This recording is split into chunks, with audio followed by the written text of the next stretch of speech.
Under the scorching midday sun, the town of Red Bluff lay silent, its dusty main street shimmering with heat. A few men leaned against the hitching posts outside the saloon, hats tilted low to block the glare. Women carried baskets quickly from the mercantile to their homes, their eyes shifting toward the edge of town. Something had happened, something that made the air feel heavier than usual. A lone rider approached, his horse's hooves striking dull against the baked earth. Strapped across the back of the saddle was a rough burlap sack, tied shut with a frayed piece of rope. The rider, a tall man with sunburnt skin and a face carved by wind and time, sat straight in the saddle. His name was Eli McCall, a man most folks knew but few really understood. When he pulled up in front of the saloon, every conversation stopped. He swung down slowly, his boots crunching on the dry ground, and untied the sack. For a moment, nobody breathed. Eli's jaw tightened, his weathered hands gripping the knot until it gave way. The sack fell open. Gasps rippled through the crowd. A young woman stood there, her hair tangled, her face smeared with dirt, eyes squinting against the sudden light. Her dress was torn, her shoulders bruised. She swayed slightly, as if she hadn't stood freely in days. Nobody moved to help her. Nobody spoke, except Eli. A slow smile, faint but unmistakable, tugged at the corner of his mouth. But to understand why Eli McCall smiled when everyone else looked away, you'd have to go back a few weeks, back to the first time he saw her. It had been one of those restless mornings on Eli's ranch, the kind where the sky was cloudless but the air felt charged, like a storm that couldn't decide if it wanted to break. Eli was repairing a section of fence when he spotted movement on the far ridge. At first, he thought it was just another stray cow nosing along the scrub. But then he saw her, a lone figure stumbling through the mesquite, clutching something tight against her chest. A burlap sack hung over her shoulder, big enough to hold God knows what. Eli watched for a long moment, unsure if he should call out. Women didn't wander this far from town alone, and certainly not in a dress that looked like it had been through a fight with barbed wire. She collapsed before she reached the fence line. Eli cursed under his breath, dropped his tools and jogged toward her. When he rolled her gently onto her back, her lips were cracked, her breathing shallow. She tried to push the sack away from him, whispering something too faint to hear. "Easy now," he said softly, tipping his canteen to her lips. She drank greedily, water spilling down her chin. "Name?" he asked. She blinked at him, her eyes glassy, then finally rasped, "Annie." Eli brought her to the house, gave her water, and set out a plate of beans and cornbread. She ate slowly at first, then with growing hunger. All the while, her hand never left the sack at her feet. "What's in there?" he asked finally. Her gaze snapped up, sharp and guarded. "It's mine." "I didn't say it wasn't," Eli replied, leaning back in his chair. "Just asked." She didn't answer and he didn't push. By the next morning, word had already started to spread. 2 ranch hands came by, asking about the strange woman Eli had taken in. The blacksmith muttered that no good would come of sheltering someone like her. And at the mercantile, Mrs. Hargrove whispered to anyone who'd listened that she'd heard Annie was running from men who wanted her dead. Eli didn't care much for gossip, but in a place like Red Bluff, whispers carried like wildfire. That evening, Eli sat on the porch, watching the horizon turn orange and gold. Annie stood by the corral, her sack clutched tight in both hands. "You aiming to keep moving?" he asked finally. She didn't turn around. "Don't got much choice. You could stay here a while," he said. "Ain't nobody gonna bother you. You don't know that." "No," Eli admitted. "But I figure folks are gonna do what they do. I just decide what kind of man I want to be in the middle of it." Annie looked at him then, really looked, like she was trying to figure out if he meant it. The next morning, the trouble came. 3 men rode up, dusty, hard-eyed, and carrying themselves like they owned the land beneath their boots. The tallest one, a lean man with a scar running down his cheek, reined in his horse just short of the porch. "You got something belongs to us," the man said. Eli stood in the doorway, one hand resting on the frame. Don't reckon I do. The scarred man tilted his head toward the barn. Woman came through here. Had a sack. She's wanted for theft, maybe worse. We'll be taking her off your hands. Eli's eyes didn't waver. She's not going anywhere. The man spat in the dirt. That ain't your decision. Eli didn't reach for his gun. Didn't raise his voice. He just said, quiet and steady, "It is today." That was the moment everything started to unravel. The three riders didn't draw their guns. Not yet. They weren't fools, and neither was Eli. Men like that didn't rush a fight unless they were sure of their ground. The scarred one studied Eli for a long moment, then gave a crooked smile. "Suit yourself, McCall," he said. "But don't think folks in town are gonna thank you for harboring a thief. They'll see you ain't the man they thought you were." The other two laughed low as they wheeled their horses around, kicking up dust as they rode back the way they came. Eli watched them go, his jaw tight, hands still loose at his sides. Inside the house, Annie stood by the window, pale and trembling. "They'll be back," she whispered. "Most likely," Eli said. "Then you should have let them take me. You don't owe me nothing." Eli shook his head slowly. "I don't let men like that tell me what kind of man I get to be." By noon, Red Bluff was buzzing. Word traveled fast in a small town. Men at the saloon leaned over whiskey glasses, saying Eli McCall had finally lost his mind. Women shook their heads as they walked home from church, muttering about how the McCalls were once a respected family, before Eli started siding with the wrong people. At the general store, Amos Hargrove, the blacksmith, stood with his thumbs hooked in his suspenders. "That girl ain't no innocent," he told anyone who would listen. "She's trouble. You watch, bad things follow folk like her. Always do." Eli hitched his wagon late that afternoon and headed into town for supplies. The stares started the moment he rode up to the mercantile. Men looked at him with suspicion, some with outright contempt. As he stepped inside, Mrs. Hargrove stood behind the counter, her mouth pressed tight. "Afternoon," Eli said simply, placing a short list on the counter. Mrs. Hargrove read it without a word, then disappeared into the back. Amos Hargrove came through the door, wiping soot from his hands. "Eli," he said, voice just loud enough for everyone to hear. "I don't know what you think you're doing, but that girl's got half the town nervous. Word is, them riders weren't just passing through. They're bounty hunters. You give her up now, and nobody'll think less of you." Eli's eyes met his, steady and unflinching. "Ain't gonna happen." "You think you're saving her?" Amos asked, stepping closer. "You're just painting a target on your own back. And on the rest of us, too." Eli didn't answer. He picked up the sack of flour Mrs. Hargrove placed on the counter and paid without another word. When he returned to the ranch, Annie was waiting on the porch. Her sack sat beside her, tied up tight like always. "They're turning against you," she said quietly.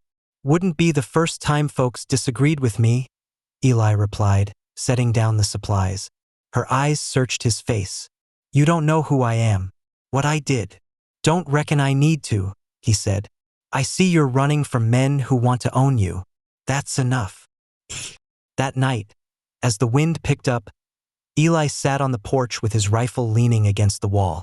Annie stayed inside, clutching her sack like it was the only thing keeping her upright.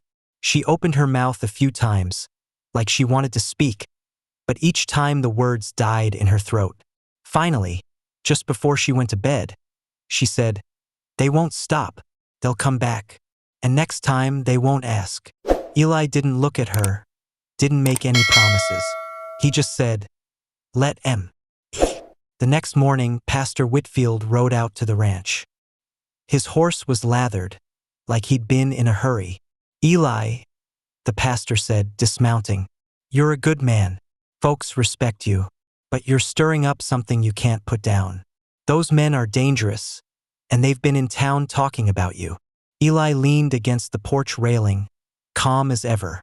"I'm not handing her over, preacher," he said. The pastor exhaled, shaking his head. "Then God help you when they come." By evening, the riders returned. This time, there were 5 of them. From the barn, Eli watched as they dismounted, tying their horses to the fence posts. The scarred man stepped forward, his boots crunching on dry grass.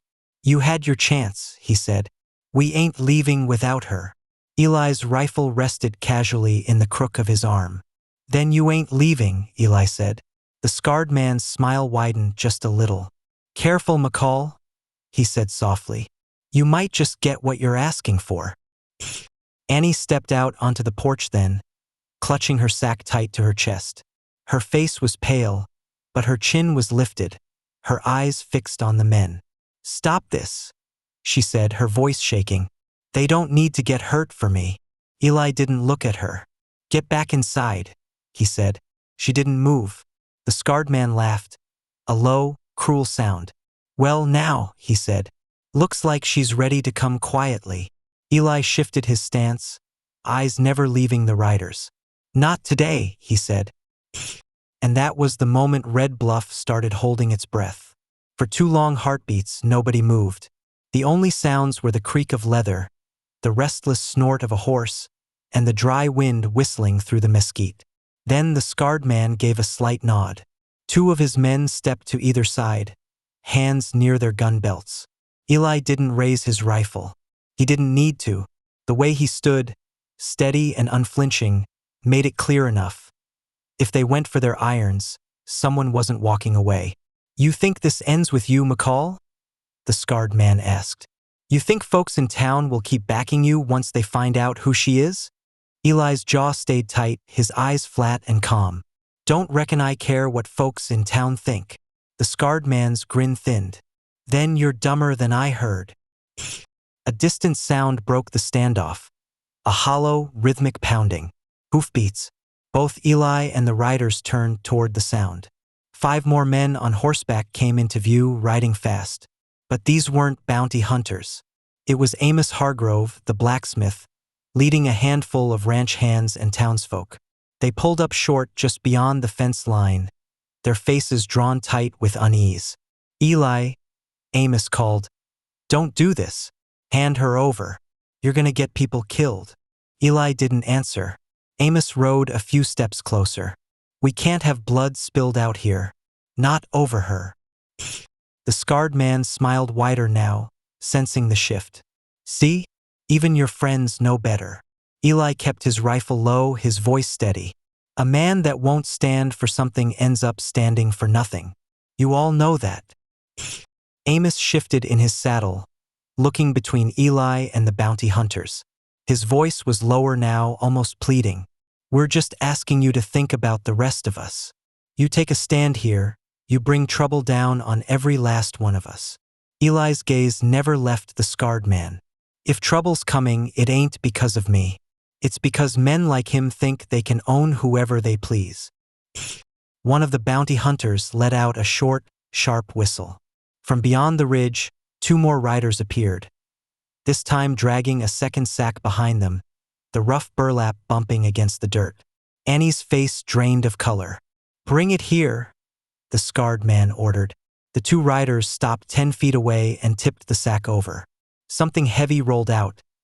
Annie's old bonnet, her shoes, and a scattering of coins. "This is what she stole," the scarred man said, kicking the coins with his boot. "And that ain't the half of it. You folks been wondering why she's running? Daewing, Annie. Go on." Annie didn't speak. Her fingers clenched around her sack until her knuckles turned white. "She slit a man's throat in Fort Caldwell," the scarred man said, his voice rising just enough to carry. "Took what she could and ran. That's who you're protecting, McCall. A killer and a thief." Murmurs rippled through the men behind Amos. Eli finally spoke, his voice calm. "I don't care what she did. You think that gives you the right to drag her around in a sack? She's wanted," the scarred man shot back. "Law says she hangs." Eli's eyes narrowed slightly. "This ain't the law talking." The scarred man tilted his head, and his hand dropped lower toward his holster. "You're right," he said. "This is just men doing what needs doing." A low growl of thunder rolled across the sky, even though there wasn't a cloud to be seen. The wind picked up, tugging at hats and stirring the dust around their boots. Amos swallowed hard. "Eli," he said softly. "Don't." Eli's grip on the rifle tightened just enough to notice. "Get off my land," he said. The scarred man's grin widened. "Make me." For a moment, everything hung by a thread. The bounty hunters tensed, the townsfolk frozen, Annie clutching her sack like it was her last anchor to life. The hoofbeats came first, far off to the east, slow at first, then faster. Eli turned his head just enough to see 3 riders cresting the hill, lawmen, rifles slung, moving hard toward the standoff. The scarred man cursed under his breath. "Looks like we got company," one of his men muttered. Eli didn't smile, didn't relax, because he knew one thing for certain: lawmen riding in didn't always mean justice was. The lawmen rode fast, their dust trailing like a banner in the dying light. The lead rider, Sheriff Tom Harland, was a man Eli knew well enough to distrust. Harland was the kind of sheriff who measured right and wrong by who paid him last. The bounty hunters didn't draw, not yet. Neither did Eli. The townsfolk shifted uneasily in their saddles, knowing full well this could go either way. Sheriff Harland reined in sharply, his eyes scanning the scene. "What in blazes is going on here?" The scarred man stepped forward. "This man's harboring a fugitive, Sheriff. She's wanted for murder and theft. We're here to collect what's rightfully ours." Harland looked at Eli. "That true?" Eli didn't flinch. "She came to my land half dead. I gave her water, fed her, didn't ask for her story, didn't much care." "You should care," Harland said. "The law's clear on this." "The law don't always mean right," Eli replied. Annie stepped forward then, her bare feet silent on the porch boards.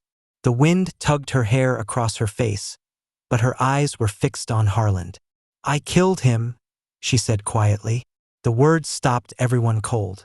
Even Eli turned slightly, though his face stayed unreadable. "I killed him because he meant to take me," she said, voice shaking but steady enough to carry. "He bought me from my own kin, paid for me like I was cattle, said he'd keep me in his house until I learned my place." A murmur ran through the gathered men. "I ran," Annie continued, her grip on the sack loosening at last. "Took what money he kept in his chest and I ran. I've been running ever since. Not because I'm a thief, not because I wanted blood, but because he'd have taken my life if I hadn't taken his." Harland's face hardened, but something flickered in his eyes. The scarred man scoffed. "Don't listen to her. She's lying to save her neck." Annie untied the sack and tipped it over. What spilled out wasn't gold or stolen goods. It was a small, ragged dress, pair of tiny shoes, a faded doll missing one arm. Gasps rippled through the crowd.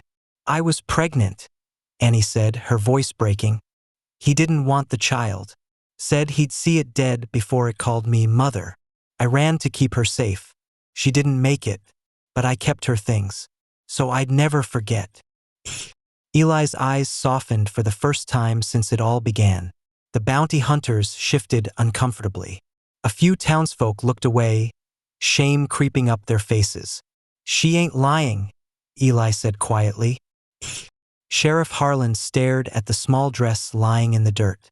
The lawman in him warred with something deeper, something harder to ignore. Finally, he spoke. "There's a warrant, but this ain't justice." The scarred man stepped forward, furious now. "She's ours. We tracked her. You got no right." "Enough," Harland snapped. For a moment, the bounty hunters looked like they might go for their guns anyway. But Harland's men already had rifles leveled, and Eli hadn't moved a muscle. Yet somehow he looked like the deadliest man there. Annie bent down slowly, gathered the tiny dress back into the sack, and held it close to her chest. "I'm tired of running," she whispered. Eli looked at her, the faintest nod passing between them. Silence hung heavy. The townsfolk shifted, glancing at one another. Faces flushed with shame, regret, and something they didn't want to name, because they all knew the truth. They had turned away from a woman who had never stood a chance. Harland finally looked at Eli. "What are you planning to do?" Eli adjusted his grip on the rifle. "Whatever it takes to make sure she walks away from here free."